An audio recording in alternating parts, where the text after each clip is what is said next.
lang ang kahirapan. Huwag kang panghinaan, darating at darating din tayo sa ating inaasam. Tuloy lang, Panginoon ay di tayo iiwanan.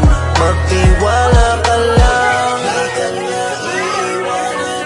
Basta magtiwala ka lang, di ka niya iiwanan. Basta magtiwala. Panginoon, hindi tayo iiwanan. Kahit na nahihirapan, ay patuloy na gumapang. Ituloy mo.